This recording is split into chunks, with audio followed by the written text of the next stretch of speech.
போறோம்னா எப்படி சூப்பரா வாழைக்காய் சிப்ஸ் செய்ய போது பார்க்க போறோம். இப்போ நம்ம வந்து வாழைக்காய் சிப்ஸ் எப்படி பண்றதுன்னு பார்க்க போறோம். எங்க பாப்பாவுக்கு வந்து ஸ்கூலுக்கு லஞ்ச் இன்னைக்கு ரைஸ் தான், அதுக்கு வாழைக்காய் சிப்ஸ் பண்ண போறேன். அதை நான் எப்படி பண்றேன்னு உங்களுக்கு நான் இப்போ சொல்றேன். வாழைக்காய் எடுத்து இந்த மாதிரி தோல் சீவிக்கணும். 2 வாழைக்காய் எடுத்து இந்த மாதிரி தோல் சீவிடணும். நல்லா தோலை நல்லா சீவிட்டு 2 வாழைக்காயும் இதே மாதிரியே தோல் சீவிக்கணும். இப்போ நம்ம என்ன பண்ண போறோம் அப்படின்னா, இந்த வாழைக்காயை பொடி பொடியா சிப்ஸ் வந்து நம்ம வந்து சிப்ஸ் நல்லா நேர்ந்த சிப்ஸ்லாம் போடுவாங்களா அந்த மாதிரி நம்ம கட் பண்ணிக்கிறோம். இதை இந்த மாதிரி கட் பண்ணிக்கணும். இந்த மாதிரி பொடியா நறுக்கிக்கணும். பாருங்க, இந்த மாதிரி நறுக்கிக்கணும்.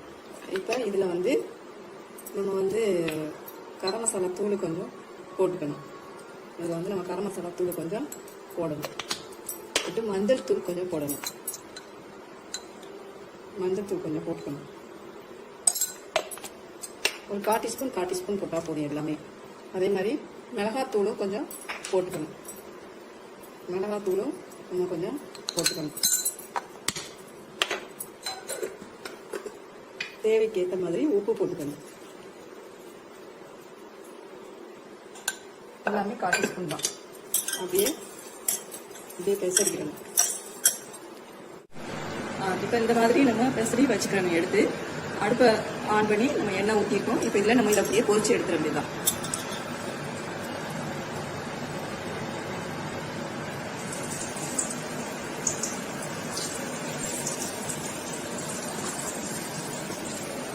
இந்த மாதிரி நம்ம எண்ணெயில போட்டு பொரிச்சு எடுத்துக்கணும். அடுப்பை நம்ம வந்து சிம்ல வச்சா போதும்.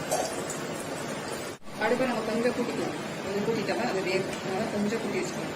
கூட்டி வச்சுட்டு இதை திருப்பி விடணும். அது எல்லா பக்கமும் நல்லா வெந்து நல்லா ஒரு கிறிஸ்பியாக கிடைக்கும். லெமன் சாதம், புளி சாதம், சாம்பார் சாதம் எல்லாத்துக்குமே ரொம்ப சூப்பராக இருக்கும். சுவையாக இருக்கும். சாப்பிட்றதுக்கு விரும்பி சாப்பிடுவாங்க. இது உடையாம ஒரு சிப்ஸ். அந்த மாதிரி பழத்துக்கு வரும்போது நம்ம எடுத்துடணும். நல்லா மாறி இந்த பழத்துக்கு வரும்போது நம்ம எடுத்துக்கணும். நல்லா கிறிஸ்பியாக இருக்கும். ரொம்ப கரையை விடக்கூடாது. ரொம்ப நல்லா இருக்கும். ரைஸ் சாப்பிட்டு கூட நல்லா இருக்கும். பாருங்க, சூப்பராக வெந்துச்சு. இங்கே பாருங்க, பிடிச்சி பாருங்க, எவ்வளோ அழகாக வெந்திருக்கு.